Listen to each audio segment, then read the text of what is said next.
Jocelyn Graham here from Nutrition Synergy, coming at you from the Great North. Woo! So, now that you know we're going to talk about carbohydrates today, first let's start with what foods contain carbs. So, these are three categories. So, you have your starches, your sugars, and your fibers. So, your starches are things, like your grains. So, oatmeal, pasta, rice, cereals, granola, those are types of grains that are starches. You also have in that category your starchy veggies, so things like butternut squash, root vegetables, sweet potatoes, those kinds of foods. And the last one is your legumes and beans, so chickpeas I have here, hummus, lentils, beans, those types of foods all contain carbohydrate. They're all types of starches. The second type of carbohydrate foods is your sugars. So these could be natural sugars, so things like, berries or fruits contain natural sugars. Also, dairy products, so Greek yogurt, milks, a little bit of cheese sometimes has a little bit of sugars.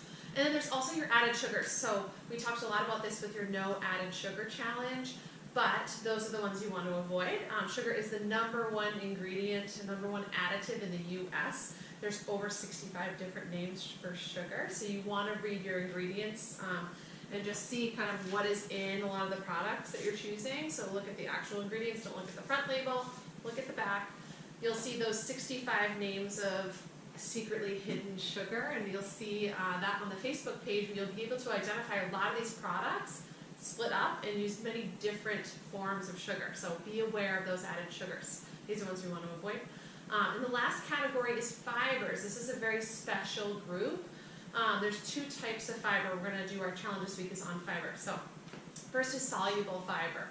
These are in things like nuts and seeds. So we have our chia seeds here, flaxseed, nuts. These are great sources of soluble and actually insoluble fiber.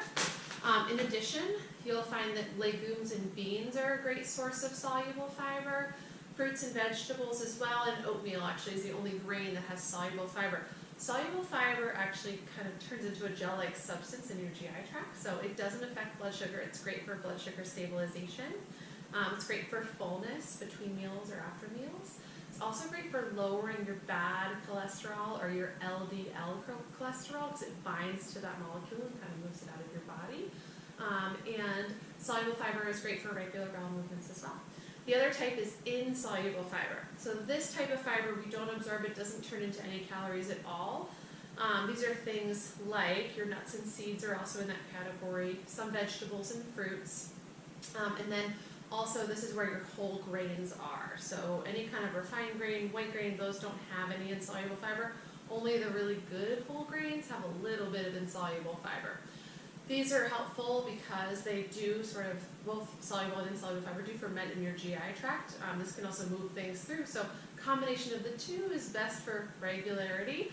Also really great because we know that because these fibers ferment in your gastrointestinal tract, they're actually really beneficial at creating a healthy gut microbiome. So not all carbohydrates are equal. Usually the quality of the carb is related to how much fiber and how much nutrition is in that food. So we've used things like the glycemic load or glycemic index in the past to talk about the effect of foods on blood sugar, and that sort of helps you decide which ones are good, which ones are not. But I have a different way for you to think about that, and it's kind of comparing a lot of your starches, your sugars, your grains, and your carb-containing foods to sort of how it breaks down, because all carbohydrates break down into sugar. Sugar is something we know very well. A teaspoon of sugar has 4 grams of sugar. So we're going to compare a lot of these starches to how many teaspoons of sugar does it break down into. So this is a nice visual for you guys to use. I'll put this up on the Facebook page. But it sort of breaks down each carbohydrate food, gives you the glycemic index, the practical serving size. This is in grams, so I'll give you a couple practical servings. And how much does each serving of this food break down into sugar? And it compares to a teaspoon of sugar. So 1 teaspoon is equal to 4 grams of sugar. So at the top, something that's really surprising to a lot of people is regular white rice or basmati rice. If you eat about a cup of that, that breaks down into about 10 teaspoons of sugar. So you may think you're doing yourself a favor by eating white rice instead of eating sugar, but in reality, the impact on blood sugar is actually quite similar. Other things that are surprising on here, 1 medium-sized potato breaks down into about 8 teaspoons of sugar, which is shocking. Pasta is very similar, so about a cup of pasta is going to be 6.6 teaspoons of sugar. And if we go down to the bottom, if we look at corn, it's kind of pretty similar. So half a cob or half an ear of corn or half a cup, about 7 teaspoons of sugar. So clearly not all carbohydrates are equal. Some are going to be worse than others, some are better than others. A couple I want to point out is broccoli. So if you had about half a cup cooked broccoli, not even close to a teaspoon of sugar, most of your non-starchy vegetables are going to be very similar to that. So really low impact on blood sugar for a lot of your vegetables. And then on the bottom of this as well, you can see that eggs, mushrooms, fatty fish, proteins, these really don't break down into sugar at all. So one strategy is when we eat some of these carbohydrate foods, let's make sure we pair them with a protein food and a fat food.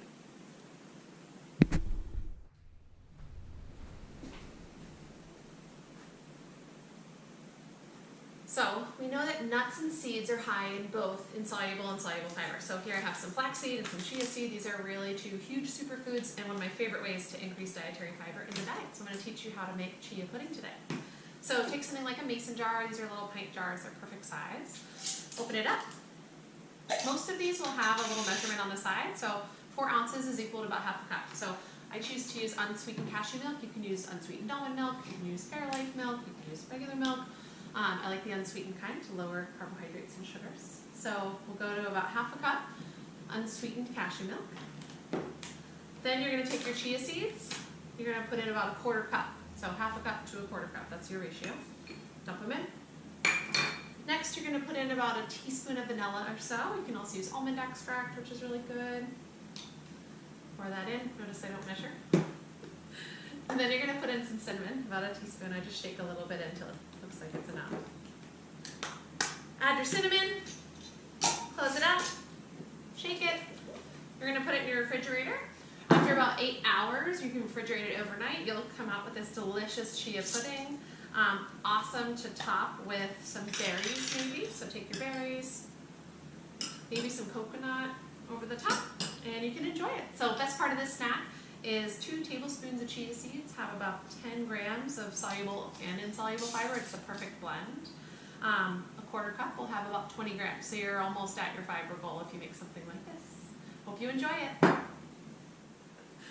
So knowing this about carbohydrates and that all carbohydrates affect blood sugar, this week I want you to pay special attention to moderate your starches. So your grains, your starchy veggies, your legumes.